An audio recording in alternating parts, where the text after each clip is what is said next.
Jim Nagy leaving the Senior Bowl for Oklahoma. Spring games, we're going to have them beyond 2025. And we talk guys that are on the hot seat. Campus to Canton is live right now.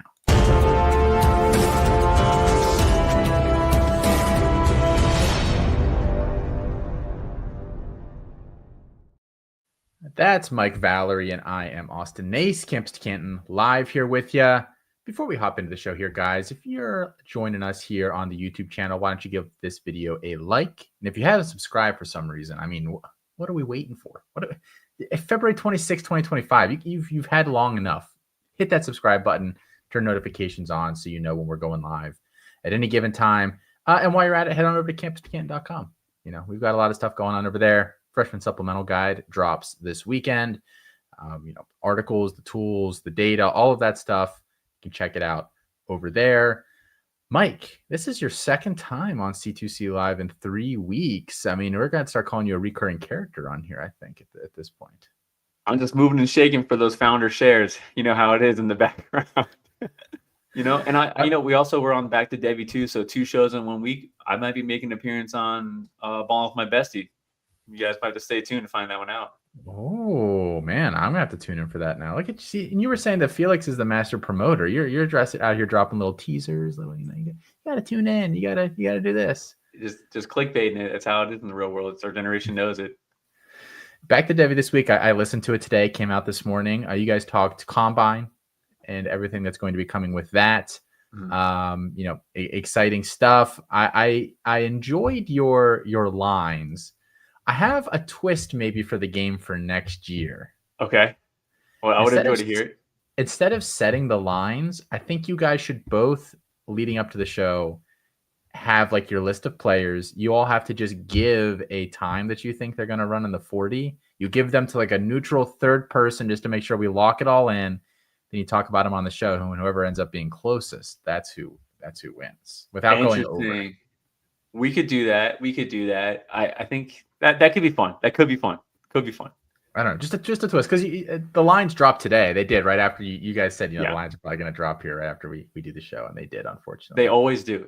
Last year we recorded, I think, Monday afternoon, and they dropped Monday night, and the show dropped Tuesday day, and it was pretty funny. Not a gambling show, but I'm smashing the over on Matthew Golden 4.41 over. Like, there's no way. I do got caught by every single corner in Iowa State during that long pass. He's not running a 4.4. It's a trap, right? That feels like a trap line to me. Like,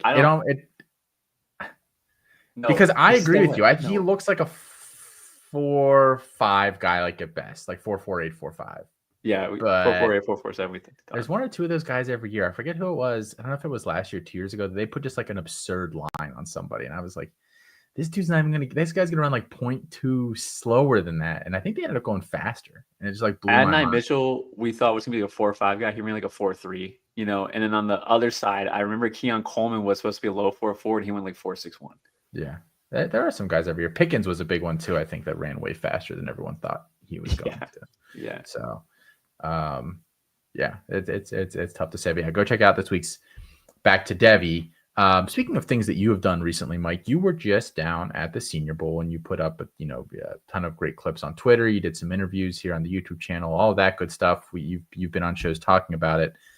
But Mr. Jim Nagy, the guy who runs the show down there, is leaving the Senior Bowl, where he has been since 2018, to head to Oklahoma as their GM. Now, there's a couple different discussions that I want to have here, but first I want to ask you, do you think that's a good hire by Oklahoma? I think so, right? It's a recognizable name. It's a respectable name. He's got NFL connections that could help with recruiting too, giving these guys the extra, our GM has legit NFL connections. So I don't think Oklahoma's recruited too well lately. I think this is more of a Nate Marquise question because he's a big Oklahoma guy, but I know every single time he comes around to like making big boards, I make like 1 or 2 a year, and I don't ever post them because I don't think I know enough to really post them too much. But every time I look at Oklahoma, I'm like, where's the NFL talent on this team? It's very like sparingly lately, which is not really what you think of in Oklahoma. So I actually do think this is a good hire. This is decent. This is a great hire. This is a good hire. It's a good hire.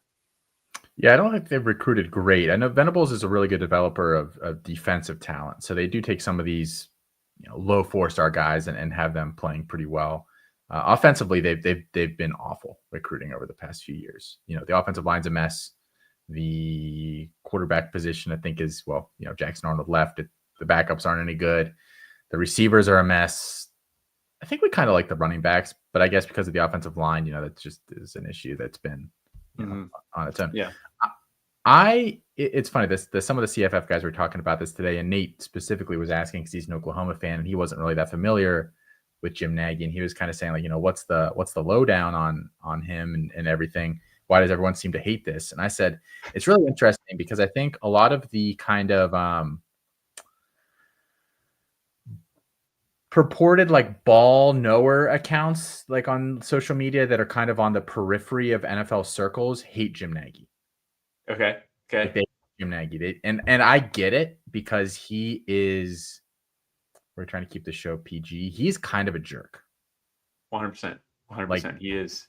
To put it nicely. And I think it's been getting worse over the past couple of years. And I really think it kind of hit the tipping point this year when he tweeted out that right after the Shrine Bowl into the Senior Bowl, everyone that was at the Shrine that's going to the Senior would have to, quote unquote, I believe the word was recalibrate their eyes. Yeah, readjust their eyes. Yeah, yes. The Shrine Bowl guys and saying that the Senior Bowl has much better talent, which, I think we all think this year that the gap is probably not that big between the two games on a larger scale. So, I think that there's some of that kind of stuff there. And we've had this discussion before, Mike. So I want to ask you this finally publicly. How much of their process do you think is actually internal decision making, and how much of it do you think is they're just asking NFL teams who they want to see there? Because I think it's more of the matter and less of the former. I would say it started as internal, and once they became the staple of like the off-season like bowl, it became more like we'll just grab whatever the NFL like guys want to recommend, because they bring in. He dropped the graphic. I think they brought in 26 GMs to watch the Senior Bowl practice week, and then like of the like 6 that didn't, it was like 2 of them just got the job that week, and the other 4 were still like punting for their GM. So it was like everyone that was established GMs were like they're present. So I think I'm with you on the NFL recommendations first, and then they throw in their deep shots, and they also they like to sprinkle in the minorities. Like, oh, we'll get some HBCU guys in here.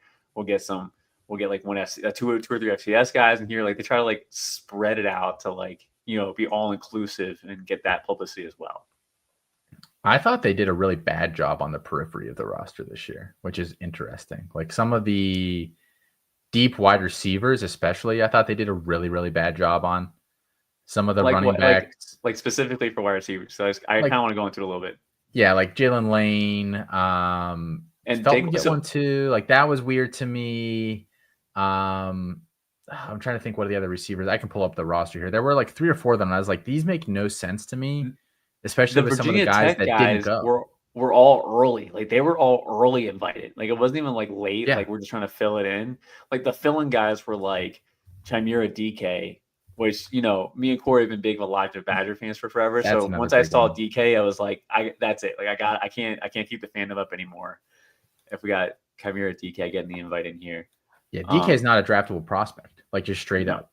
I know that I think like Isaac Tesla was a guy too that like was a very late fill-in. So like I can't kill them for that one, but that one makes literally 0 sense to me at all because he just isn't good. Trying to over Andrew Armstrong, who like some people kind of liked as a sleeper too, which is another like just like Badger, like you gotta throw that one out. Some of the tight ends were a little weird, like some of the deeper tight ends. I can't like once you start getting to like the 8th tight end that makes it, you can't complain about that much stuff. But like CJ Dupree, Fedoni, who like his knees are just not like dust at this point. Yeah. Jackson Hawes, who like they're like we invited the best blocking tight end in he was an early invite like, too.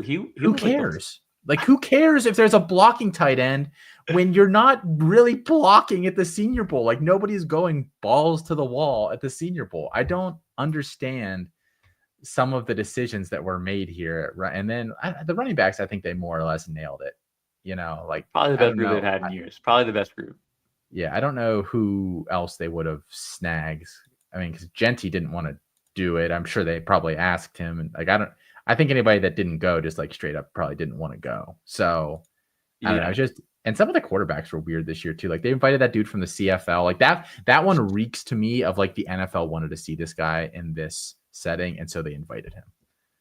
Okay, that's where you got that one from. I thought they were kind of like trying to extend to be international. Like I don't know.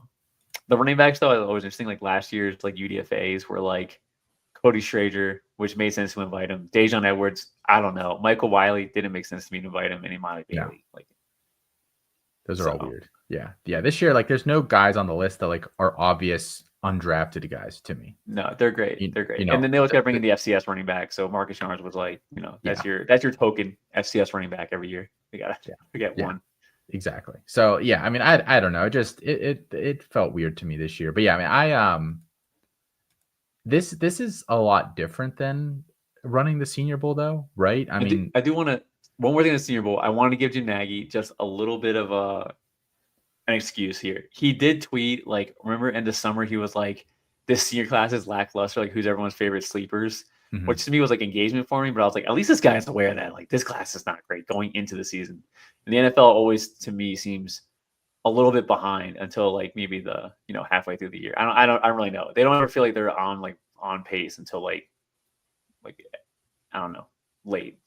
It's funny because I think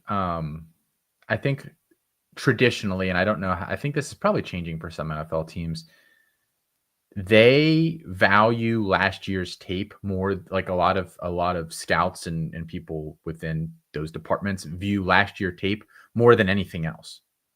So like they'll take a guy that was just a bum for 4 years, but is awesome as a senior, and like so I think that explains a lot of the lag, like for the public perception versus the like what's internal, is that they're like, well, yeah, they're watching these dudes that have been in college for like 6 or 7 years, and they're like, oh, this last is just so good. Like, what did we miss the previous 6 years? Like, you didn't miss anything. They're not good. They're 25 years old, beating up on a bunch of kids. Like, I mean, it's like the scene from Always Sunny where Mac and Charlie beat all those little kids up. Like, that's what it's like when it's the 26-year-old dude, Tyler Shuck, whoever you want it to be, just dominating in college at that age. Like, I think that's the disconnect on that. I do think the sprinkle of like random guys, like I can't remember. I should really remember the dude's name. I think it was like the D3 lineman that was like 5'10" but had like super long arms. He was basically the Mike Wazowski build, but he was like winning every single rep at the Senior Bowl, and then he got no combine invite. I don't remember his name, but it was basically like the biggest red flag on like size measurables, but the performance was super good.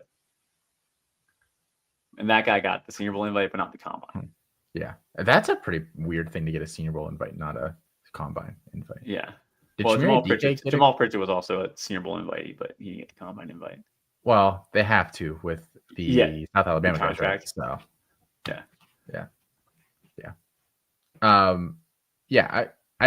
so you think he's going to do it? Like I think it's a different job. I mean I don't know that I'd be able to sit here and be like, I think he's going to be bad. I think he's going to be a disaster. I think they're all getting fired after this year. But it is a much different job. I think the big way where he might be able to come in handy is like rising seniors or kind of later in their career, transfer kind of guys. Be like, look, like I have these connections to the Senior Bowl. You can come here. You can play well. I can give you a good recommendation to that group and kind of get you on radars. That feels like maybe where they're going to make their money. Like, I don't know about the recruiting stuff. Like, I don't know how much that's going to weigh on that side of things. And then like the NIL allocation, like what are we going to pay guys? It's just a very different job. I don't know that it's like a seamless 1-for-1 kind of scenario for him. And for what it's worth, it wasn't a secret that Jim Nagy and the guy in charge of the Shrine Bowl, I can't remember his name, Eric Galko, were both trying to push for their own GM jobs in the NFL. So also this move to Oklahoma is to me like Jim Nagy waving the white flag on like, I got to do something else. I'm not going to make it to the NFL through the Senior Bowl. I know that the NFL is obviously the more prestigious job title, but I feel like you can make good money working as a college GM. And now that isn't a job that exists, I mean, I don't know why you wouldn't be okay with that kind of job and like just never making that jump. Like now there's, an additional 40 Power 5 job or Power 4 jobs that are like interesting and good, and like you have resources and you did buy-in from the school and you will be able to kind of do something. I don't know. I think that's for some people might end up being more attractive than an NFL position where like, I mean, those guys, it's so hard to hold an NFL GM job for more than a handful of years. Oh yeah. It's tough. The guys of Cover 3 did like this is like months ago. I think it was a mailbag question that they actually wanted to research. And it was basically like how many coaches are still at their same team after 5 years. And it was like for college football, it was like something like 20%. That was like ridiculously low. And it's kind of like that for I think it's also the same for the NFL too, where it's like you're either going to the Super Bowl or you're looking for a new job after 5 years. Yeah, and I think with the playoff getting bigger, if you can get close to touching the bottom of that, I think as a college GM, you'll be able to hold a job a lot longer and convince, whoever that you should be hanging out there.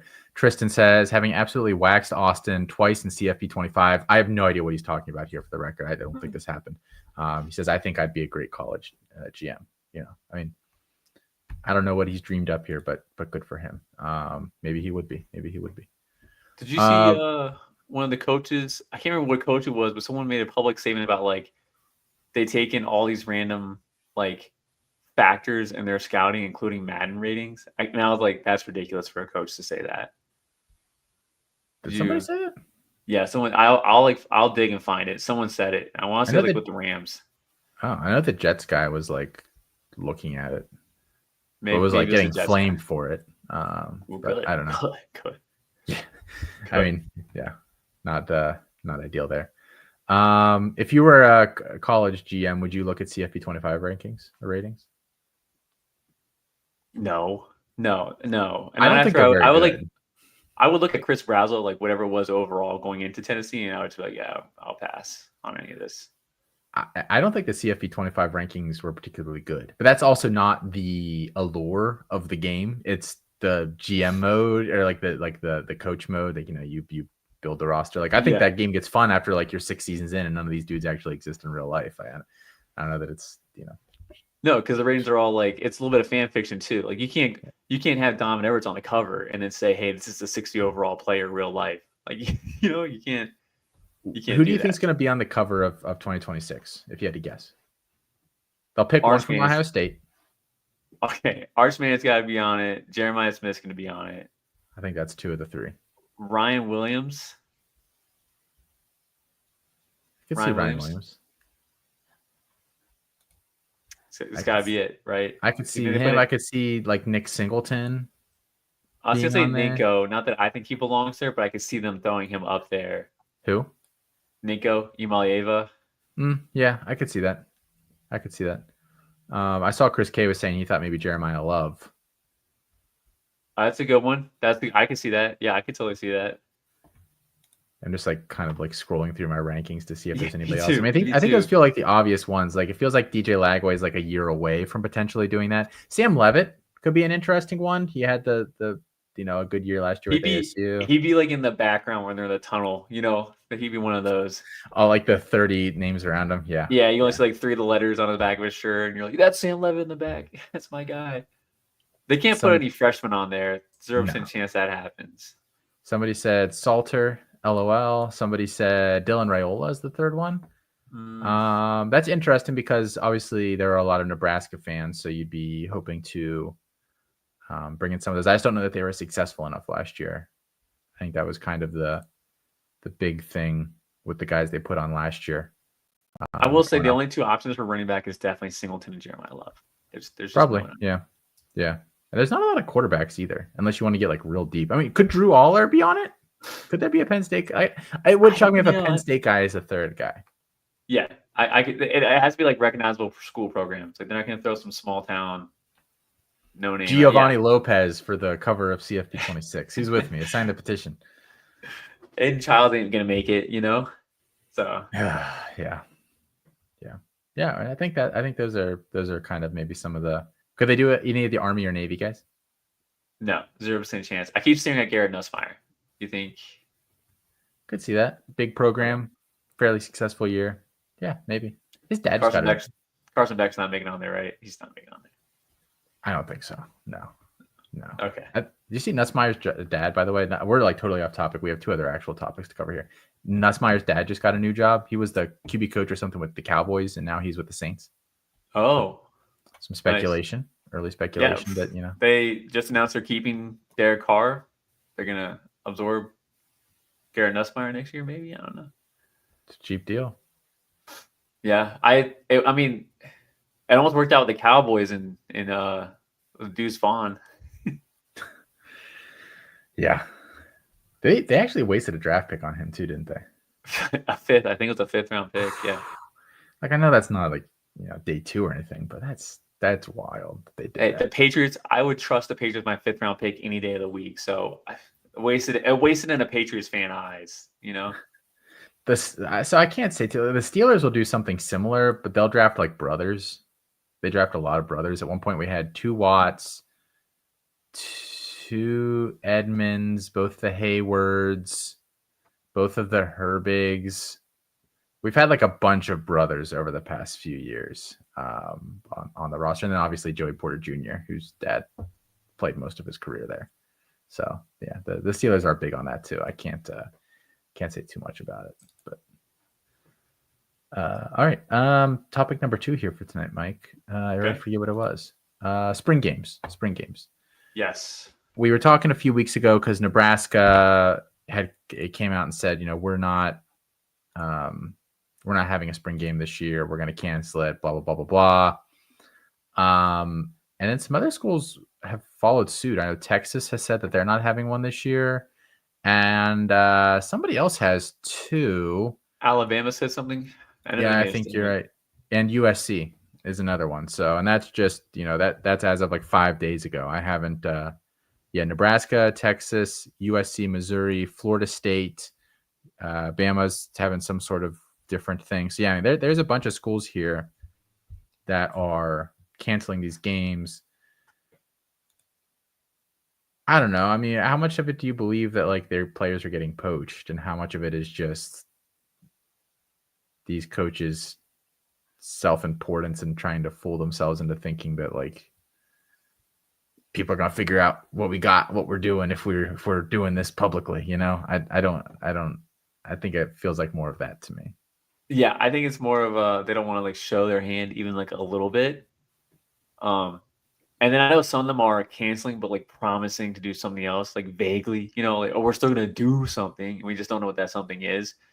And my mind is automatically going towards what Ole Miss is doing. Like last year, where they had like a pie eating they had a hot dog eating contest with Joey Chestnut showed up. And they made like I don't even call it like a fun day event, like a fair day event. So that's where I think it's going.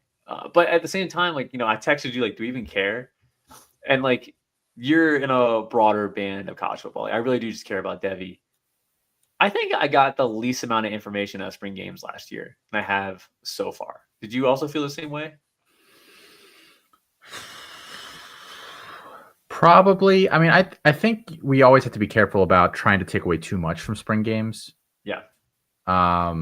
Because there's a lot of things involved. You know, they're running the most vanilla, poopy offense possible just to like get people reps. Like, I think really it's nice just to see where freshmen fall on the depth chart is mostly what I use it for. Yeah. You know, how close is this wide receiver to cracking the guys that are playing, or you know, what's the running back rotation look like? But that's how we got in on JoJo Trader. We're like, this guy's getting started team reps. He did start in the spring game, didn't he? But was Sam Brown not there yet? I think Sam he came in after that, maybe, or something like that. That was kind of the final nail in his coffin. Yeah. But yeah, I mean, was last year? I don't know. It's always I think every year, like you get like 8 or 9 months out from it, and you're like, wow, we didn't actually learn anything from that. Yeah. So. I get some deeper names out of there. I think that's the right way to approach it. You're just looking to see how depth charts shade out, not like the actual production. It is nice to hear the early buzz and then like confirmation, like Ryan Wingo was early buzz and we actually saw him play and we're like, okay, he actually is going to be involved in the offense. But I don't know. It definitely was one of those I didn't learn much. I just didn't learn much. I don't need to sit here and watch. It felt silly. I think I'm talking like Corey. Like I hate watching the spring games. Doesn't learn. I'm watching the condensed games after like 5 minutes. I'm like, all right, next, going to this one. 5 minutes next, going to this one. Yeah. So. I don't know that I actually watched any spring games in their totality last year. And usually I'll watch a handful of them. Alabama being one that over the past few years I have traditionally watched most of. I don't know that I watched really any of that last year. I think you did, because we all talked about like that long ball from like Milrow to Bernard, because Ryan Williams wasn't there yet. I saw the highlights. I did not watch that game. Yeah, but I remember which one you're talking about. Yeah. So yeah, I don't know. I do think that there's less actual poaching that's going on from these spring games than what coaches want us to think. I just don't think coaches want to do them. I think they view them as a chore. Yeah. Maybe they're worried about losing depth. Like it's not like the starters are leaving. It's like the third stringers. So here's the thing about college football. It's an ecosystem with a food chain. And if you are Nebraska and you had got a really good running back this year and he plays well in the spring game and Alabama comes and steals him, then you just go to, Middle Tennessee's got a really good young running back. You just go and steal that guy. Like there is always a smaller fish for you to go and eat as a college football program. So to me, like, oh, we're worried about losing our guys. Like, just go steal somebody else's guy. Like, I know that-that's, creating more work for somebody, but that's what the GM positions are for, and all these other people that they're hiring now in the front offices of these programs. Like, I just think it's like so much of a smaller issue. And I actually think I don't think most of these teams you're not taking that much away from a spring game. I don't know that people are coming in and just offering buku, bucks to your backup running back to come play with them. Like, I think that's a myth. Yeah, outside of the player takes, who we need to have the opinion on this is Connor Stallions. Maybe we got one of those guys trying to steal signs out there. Needed his take on that. Wonder how much he's ever learned. I'm sure you could shoot him a DM and he'll probably answer you back. Yeah, he's too busy losing the high school circuit, so he probably got a lot of time on his hands. He coached Bryce Underwood in the state playoffs. I didn't even know that. Yeah, they hired him as right at the end of the season too, and then conveniently flips right to Michigan right after. It's a little suspect. It's a true story. He's a sleeper agent for them. It's a true story. So if you think if these games go away that they get replaced by the Ole Miss model, we'll call it. Yeah, I do. Yeah, they would definitely do something like public schedule, but it would just be like a fun day for the players, like different random stuff. I think it has to be. I think there has to be some sort of fan event in the spring. Yeah, especially if you like kids and a Pro Bowl, but college level for the civic program. Okay. That right. Dodgeball, like all the skill games and stuff. I hate the Pro Bowl. I haven't watched the Pro Bowl in a decade. Good. I haven't. I think I watched it one time. Time ever. And I know, I wouldn't necessarily I don't think I'm a casual fan, quote unquote, of maybe of the NFL at this point. I don't know. I don't know. Their ratings still have to be crap, right, for the Pro Bowl? Yeah, everyone knows this. Even the players go on everyone has a podcast now. They would rather have a podcast than go to therapy. You know how it is. So every football player has their own podcast, and they're always talking about the Pro Bowl's popularity contest. Tom Brady talks about it all the time too. When he was in the NFL and out of the NFL now, he's just popular contest. No one cares if you're a Pro Bowler. Martin says that Nebraska is now on my poop list. I have always thought Nebraska is an odd program, but I think they're really kind of showing their butt at this point between that and the boo-hooing from their fans that they can't. If you've never heard me rant about this, Martin, the fact that they have to. There's more scholarships available now, but now you can't have walk-ons, and they're boo-hooing that we can't take the little local kid and Timmy and turn him into a star. It's shut up. You still get 110 roster spots or whatever. Sorry that 5'8", 150 Timmy can't stand on the sidelines in his way too big pads and way too big boy helmet and cosplay as a Nebraska football player for 4 years. That whole thing that their fans are doing right now is just pathetic too. We're gonna have to cut guys. Oh no. Yeah, they're one of those fan bases when they get hot, they get really aggressive. Like Minnesota's aggressive when they have like Mo Ibrahim, and Colorado fans are aggressive now because of Dion. But once Dion leaves, you'll never hear a Colorado fan ever again. Who are the worst fan bases for that kind of stuff right now? Somebody asked me that the other day. I have a couple of underrated ones that like people wouldn't necessarily think are really, really obnoxious on social media. Minnesota fans have really been quiet since Mo Ibrahim left, so I think I'm gonna give them a pass. But Miami's got to be on the list. The three Florida schools, the triad of Florida schools are stone cold the most toxic fan bases in the planet. Like UCF, you think UCF is too? Yes. Who are we downgrading here? Who is no longer in the power Florida conferences? FSU, no more. Yeah, FSU, UF, and Miami. That like in terms of like the hate between the it's wild. No, FSU. I would have given UCF the pass, and the other three would have been. UCF, I mean, they're not like relevant enough to be. Yeah. And FSU's been humbled for a year, so we'll see if that holds up. But Colorado, Miami, FSU. I think ACC schools are pretty fine outside of Clemson. So the other Tennessee, I think, is really bad. And here's the sleeper one for you. Okay. Washington. I think Washington has one of the worst online fan bases. They are awful. Is it just because of Kratos? No. Okay. No, they are. Anytime you put where's our guy? Where's our guy? Where's our guy? Why don't you like our guy? Why don't you like our guy? They are obnoxious. The stuff that they say to Oregon when they're like Washington at this point, yes, you had that one run last year. You are little bro there, 1,000%, and you won't be big bro again for a very long time. They're like their fan base is obnoxious. They really overrate where they are in the hierarchy of college football. It's bad. Martin says Auburn.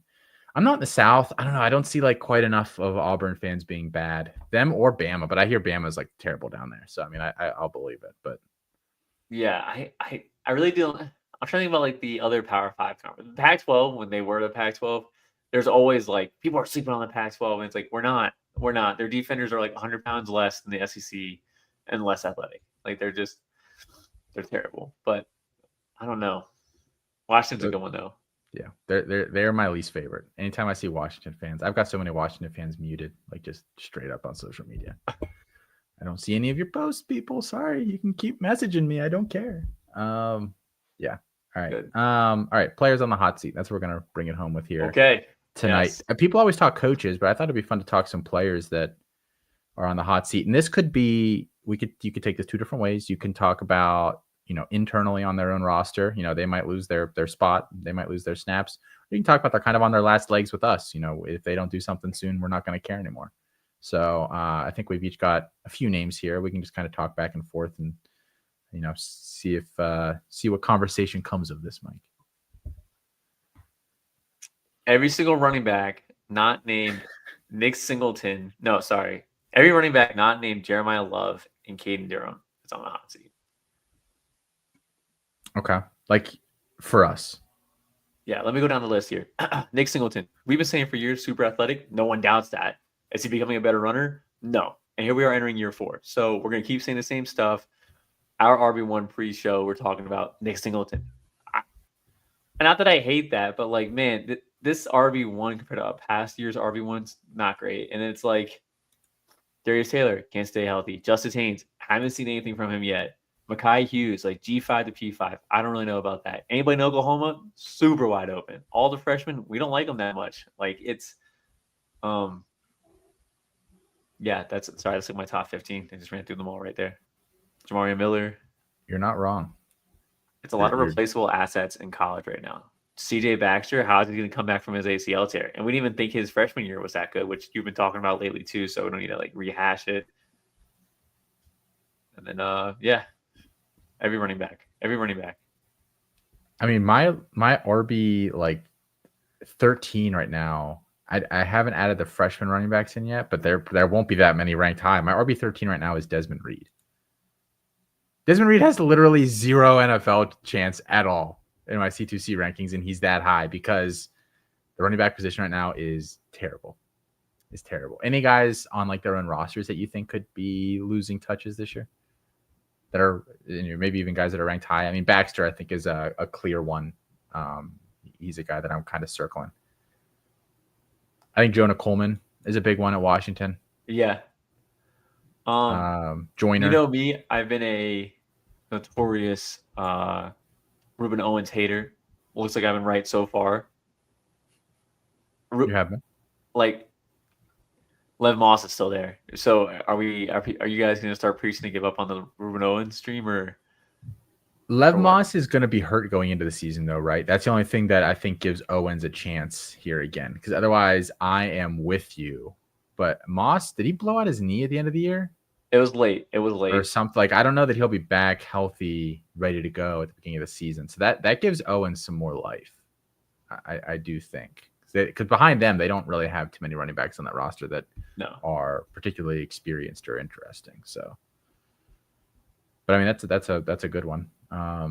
James Peoples with Ohio State. They bring in CJ Donaldson, which, talking to a Ohio State insider at Senior Bowl, was actually kind of preaching that Donaldson was only brought in to be a depth piece ad, so not a real threat. But I don't have a lot of confidence in James Peoples, so I think he's on the hot seat. But yeah, Bo Jackson too. I mean, we like him a lot. I think he's our RB2 in the freshman class. Trying to look. How about this one? Is Mark Fletcher on the hot seat with Jordan Lyle in the backfield?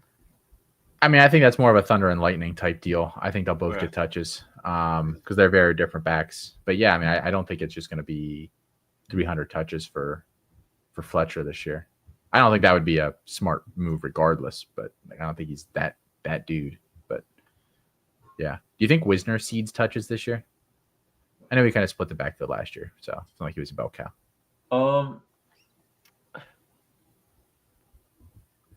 I have no idea how Texas is going to shape out, so I'm just going to say yes. Like, it could just be a really even split. Someone said Jaden Ott.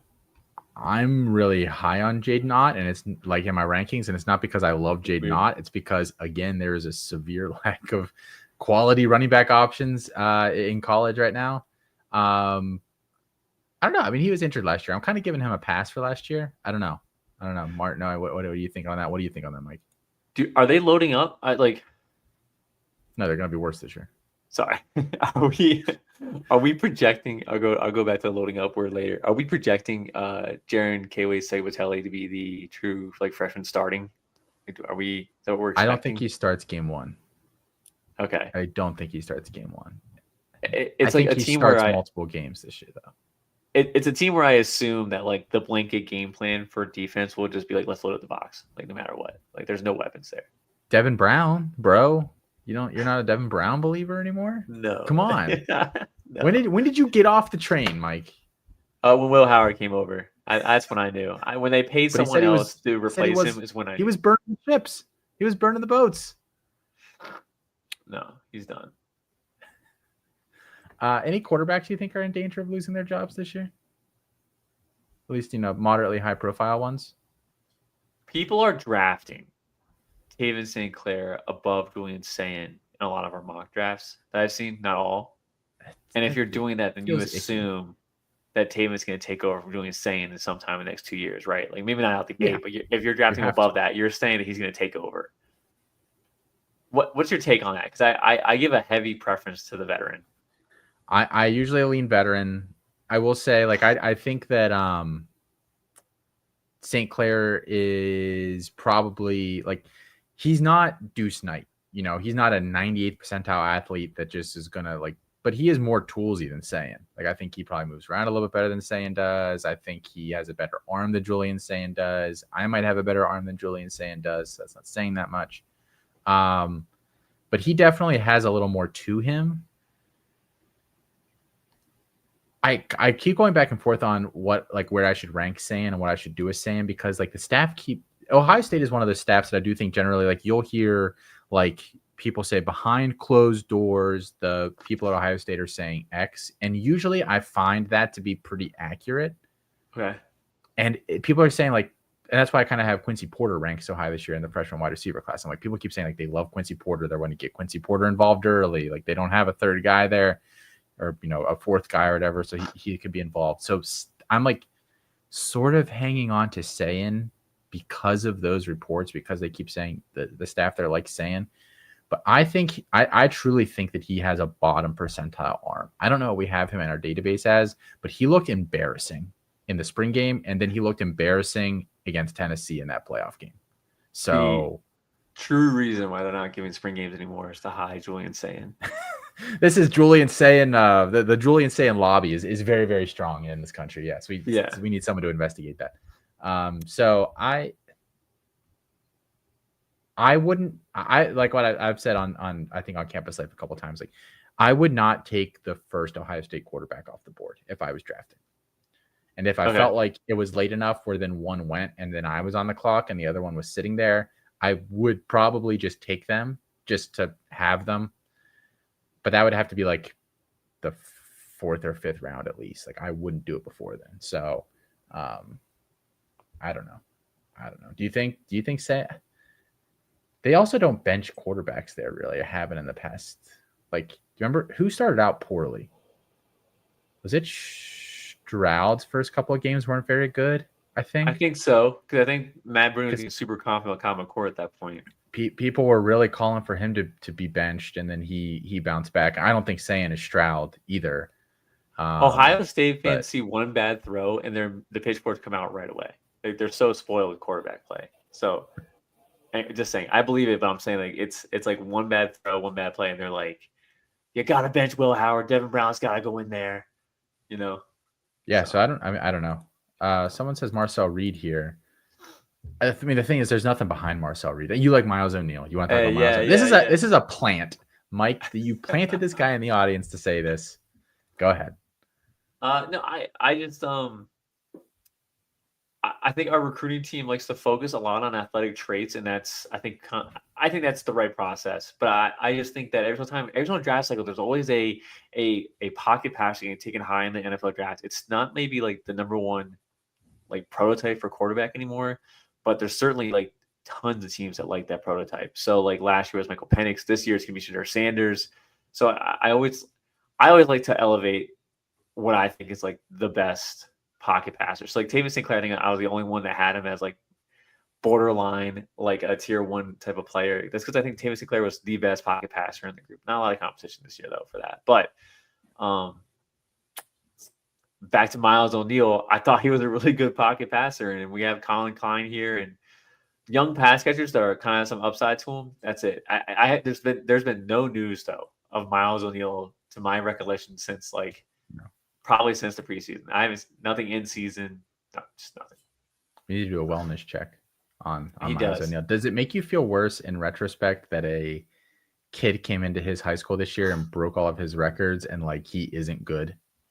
And it's really not a very good level of competition. Like, does that kind of make you? Because one of the big things with Miles O'Neal was he put up like a bajillion yards and a bajillion touchdowns, and then this dude I think he's going to Charlotte or Jacksonville State. He flipped late. I don't remember, but he's going nowhere essentially, and kind of went in and one-upped him. Does that like in retrospect hurt a little bit or no? Not really. Okay, it does, but I'm not going to waver. That's my guy. Yeah. I'm not going to waver on this. All right. I don't think it's like the most outrageous call. I don't think Marcel Reed. We talked about this. I don't know that he's like good at football. Like I have a quarterback I talked to you about that I talked to Corey about on Back to Debbie here. And this isn't like a hot seat today, but I think you could project him to be on the hot seat next year. Like this could be the conversation we're having next year. It's gonna be Nico Malieva. Like we're not elevating any of his passing weapons. Tennessee's definitely taking a step back since they've lost the quarterback that went to the Lions in the 3rd round. Hooker. Yeah, Hendon Hooker. That passing offense hasn't been the same since him. So it's like Nico's still like in a high in our rankings, but like no one's expecting good stuff this year. No, I'm not expecting anything good. So he was okay in the second half of the year. Okay, I don't blame him too much for the Ohio State stuff because we've talked about this too. You and I we've talked about this a lot. They don't. Who is he throwing to? Squirrel White was considered a hot commodity for a while. They have no dudes there. It's all just really fast, tall, lean, lanky guys. That's literally the entire receiving room. Like there's just no, like I felt bad for him in that Ohio State game because it was like, where do you want this dude to throw? Nobody's open. That's true. I never really thought Tennessee had those type of players anyway. It's always been a scheme type of like gimmicky scheme stuff that we want to see. Like triple sets, like it's a bunch of free releases over there. Yeah, they recruit a very specific player. Like we talked about last year, I was like, Mike Matthews has literally zero feel for the wide receiver position. Yeah, like he's real fast, he's tight hipped, doesn't know how to run routes at all. He's just fast. And I think it's similar this year, although I kind of sort of semi like Travis Smith. Okay, yeah. Did you watch him at all?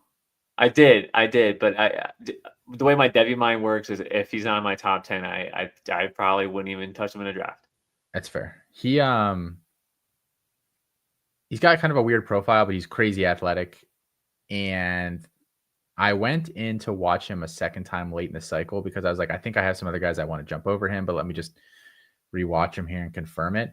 I couldn't really drop him. I do kind of like some of his game. Like he's a really fluid athlete. He's really good with the ball in his hands. Like, is he super refined at this point? The footwork isn't great, but I think that, and this is where you can kind of get in trouble with some of these guys. I do think you see some flashes of it. I think the tools are there to get good at it, but it's one of those, like, does Tennessee end up actually developing any of that for him? Like, probably not. They're probably not putting him in those positions to get better. So it's like, you almost have to have a guy go in there who's like pro ready already. And there aren't a lot of those guys every year, and they probably don't want to go to Tennessee because, again, like they're not really developing those guys like they could or should. I'm with you on that. I have one more quarterback hot seat. Okay.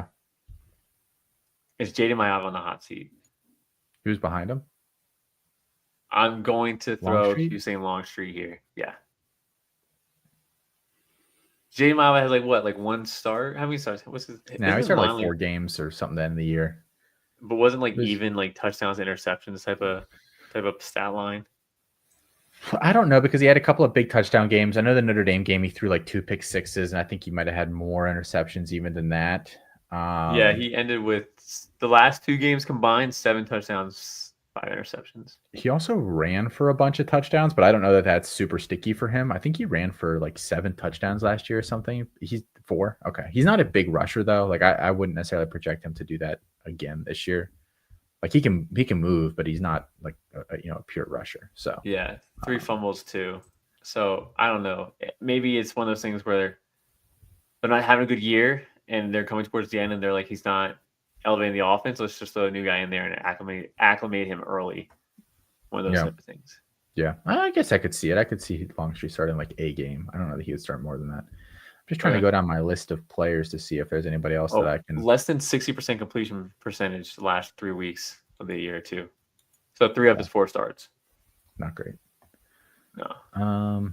Yeah, I don't have like a lot of other obvious QB names in here. Like I would say, I would be looking at staffs that are fighting for their lives right now. So I'd be looking at Florida State, but there's nothing behind Castellanos. They've already tried that. Like I don't know that if he's bad, I don't know that they can really bench him or not. If he's not great, I don't know that they can bench him. Just because Matt Bruning's not here, he would. You know who he would say if Matt Bruning was here? Cromanhawk. Yeah, but he's not there anymore. Oh, he's not with Mississippi State. No, he's with Mississippi. He's with Mississippi State. Yeah, I'm talking about. He would say Blake Shapen's on the hot seat. Oh, for Luke Cromanhawk. I mean, maybe again. I don't know if Shapen's going to be healthy. I that would be one where spring. Like I want to see what Cromanhawk looks like there. Okay. Because I honestly don't know.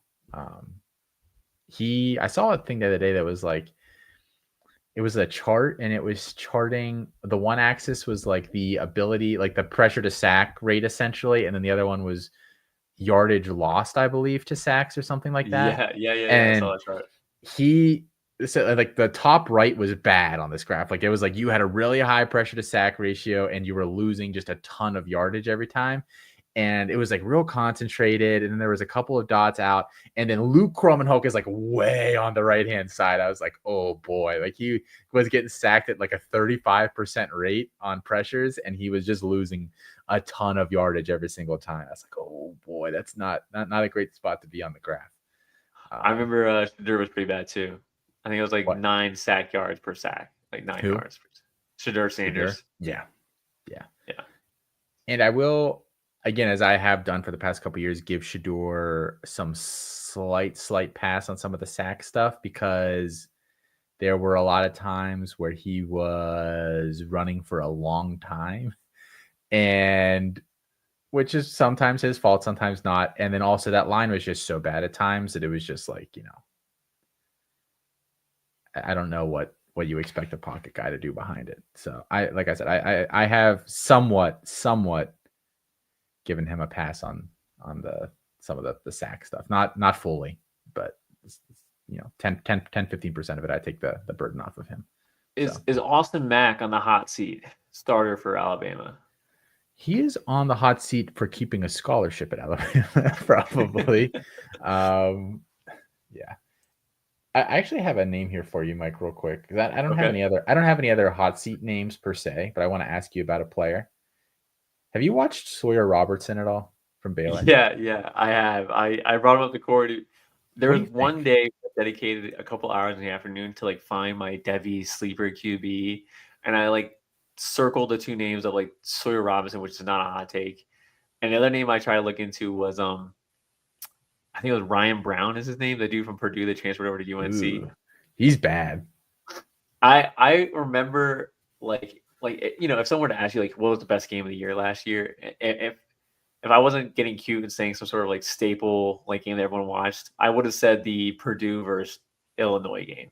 But rewatching it, I was like, this guy's terrible.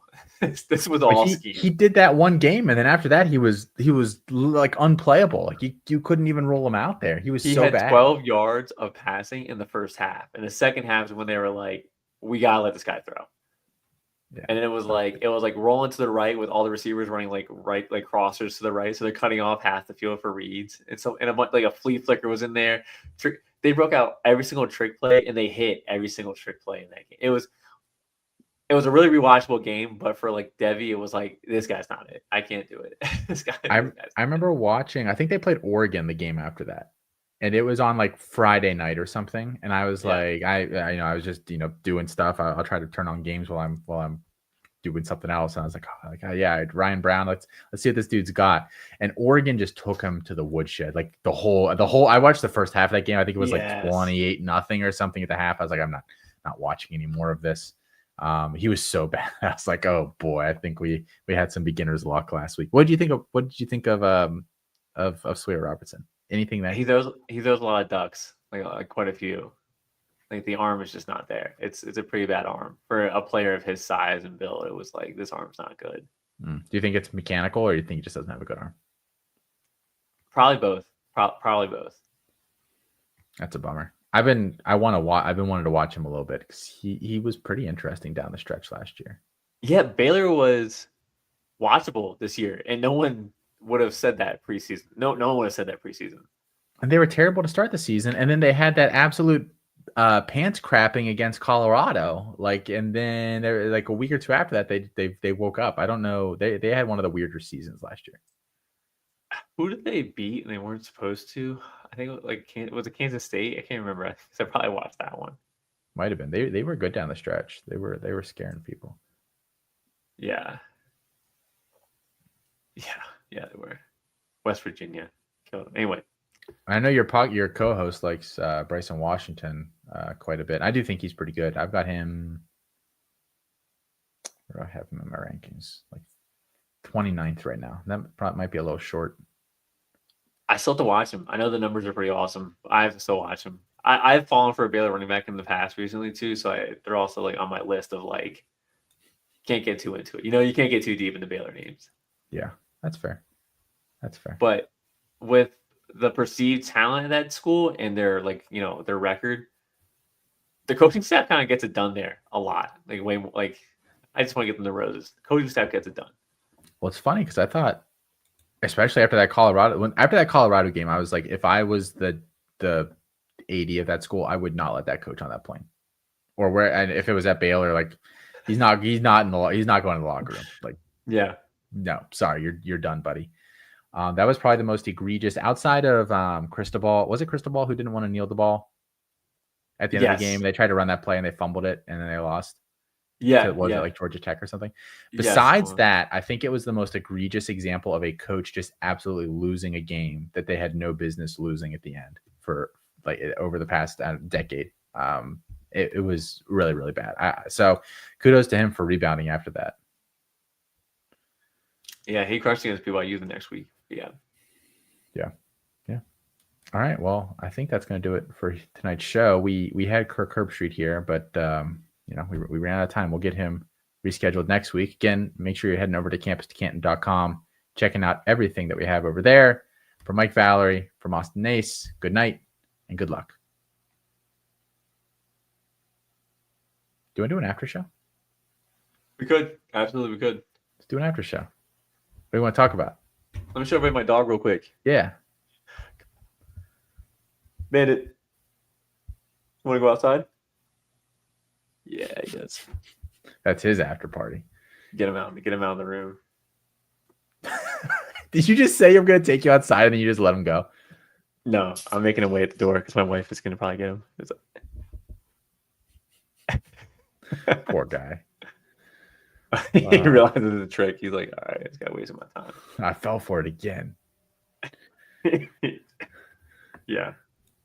How old is your dog?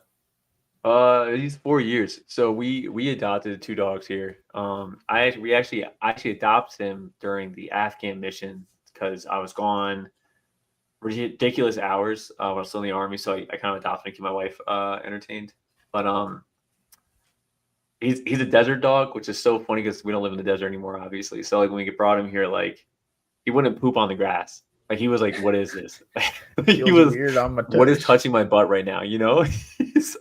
So he'd have to like poop on like our driveway for like the first couple months, and he's a hilarious dog. He's so funny. He's so funny. Okay, I opened the door, bud. But yeah, you have a dog? No, there's a kid. That's right. I just keep getting pets until kid avoid and the a cat. Kid. Yeah. Oh, yeah. A cat. Oh, a cat. Oh, no, I'm just playing. Is it orange? You have one of those orange cats that are? No, if once my cat passes on, I wanted an orange cat though to replace her. So I had entertainment.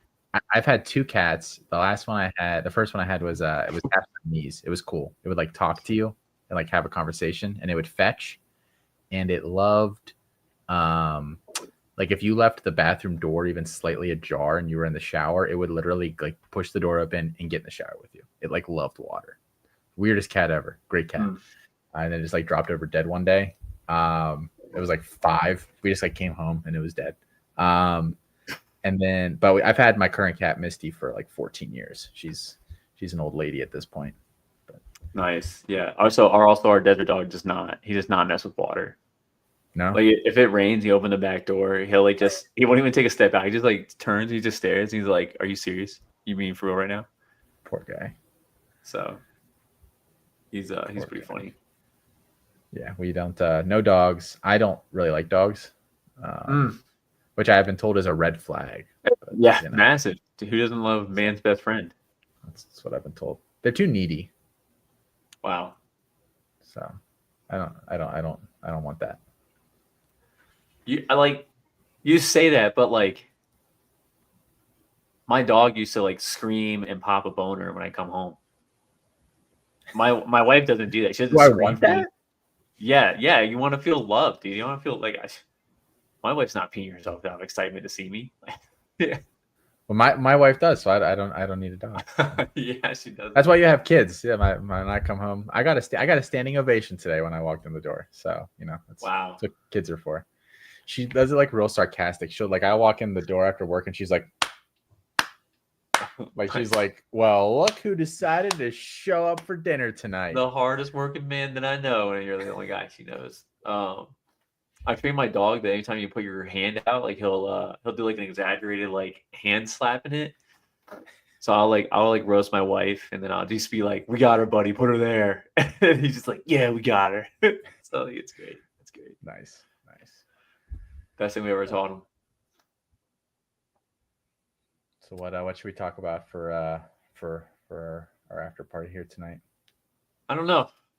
Let's Ooh, look at this. Blistering Talent says cheap viewers on streamboo.com. Well, I'm not going to click on that. That sounds I can't. corny, Yeah, it says boo in there. I don't know about that. But, Could be Cam Scataboo, maybe. Oh.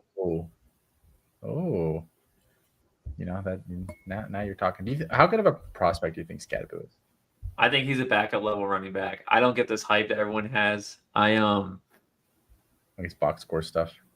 I don't want to like throw shade at our Discord, but there's like some stuff that all of us line up on as like people here at C2C, and our Discord will be on the polar opposite side, and it's just like, you know, I just always think it's funny. Cam Scataboo seems like one of those players where like no one here at this company thinks he's going to be like super good at the NFL level, but our Discord's always like, yeah, he's my top 6, he's my top 5.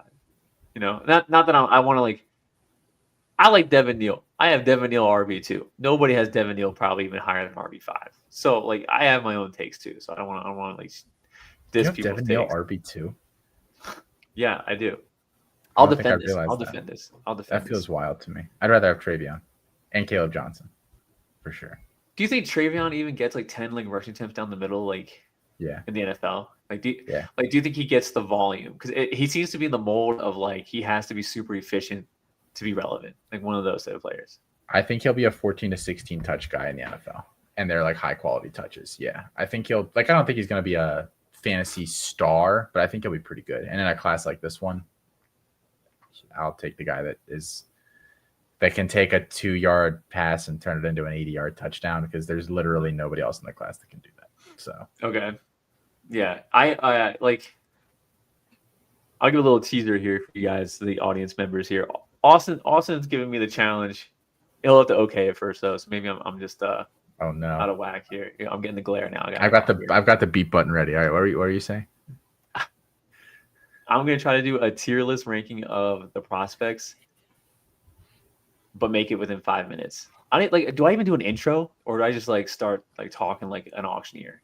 I think you have to do an intro. See, and the thing is, you can't just be like, player 1 is this, player 2 is the player. I will not. I got to. You cannot do that. It has to be. I almost think you're probably better off recording like a 12-minute episode and then editing it down to like 5. That's too much work for me. I like to do. I'm just saying that might be the best way to do it. I'm gonna ignore that advice because I don't want to put the effort into to edit. So, hope you understand that. Yeah. Anyway, I will. I'm gonna be talking. I was doing the math. I was like, I can't do an intro because if it's 5 minutes, that's 300 seconds. 30-second intro, like that's 10% of my time. Gotta cut that out. Like I can't do a 30-second intro. Have to have an intro of some sort.